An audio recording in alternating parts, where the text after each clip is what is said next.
తమిళనాడు రాజకీయాల్లో కీలక పరిణామం. ఇప్పటికే అంతర్గత విభేదాలతో ఇబ్బందులు పడుతున్న అన్నాడీఎంకేకు మరో భారీ ఎదురుదెబ్బ తగిలింది. పార్టీకి చెందిన 3 ఎమ్మెల్యేలు తమ పదవులకు రాజీనామా చేసి ముఖ్యమంత్రి విజయ్ నేతృత్వంలోని టీవీకేలో చేరారు. ఈ పరిణామం ఏఐడీఎంకే శ్రేణులను కలవరపెడుతోంది. ఏఐడీఎంకే ఎమ్మెల్యేలు మరగతం కొమరవేల్, జయకుమార్, సత్యభామ తమిళనాడు అసెంబ్లీ సభ్యత్వాలకు రాజీనామా చేశారు. వీరి రాజీనామాలను స్పీకర్ జేసీడీ ప్రభాకర్ ఆమోదించారు. అనంతరం 3 ఎమ్మెల్యేలు నేరుగా సీఎం విజయ్ నేతృత్వంలోని తమిళిగ వెట్రి కళగం టీవీకే పార్టీలో చేరడం రాష్ట్ర రాజకీయాల్లో చర్చనీయాంశమైంది.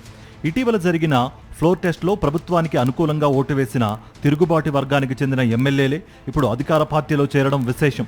ప్రస్తుత పరిణామానికి 2 వారాల క్రితమే బీజం పడింది. సీనియర్ నేత సివి షణ్ముగం నేతృత్వంలోని 25 మంది ఏఐఏడీఎంకే ఎమ్మెల్యేలు విజయ్ ప్రభుత్వానికి మద్దతు ప్రకటించారు. పార్టీ విప్ను ధిక్కరించి ఫ్లోర్ టెస్ట్లో కూడా ప్రభుత్వానికి అనుకూలంగా ఓటు వేశారు.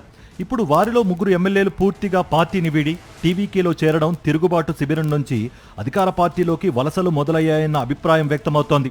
ముఖ్యంగా కొంగు ప్రాంతంలో ఏఐఏడీఎంకే బలమైన ఆధిపత్యం ఉన్న నియోజకవర్గాల నుంచే ఈ నేతలు రావడం పార్టీకి మరింత ఆందోళన కలిగిస్తోంది.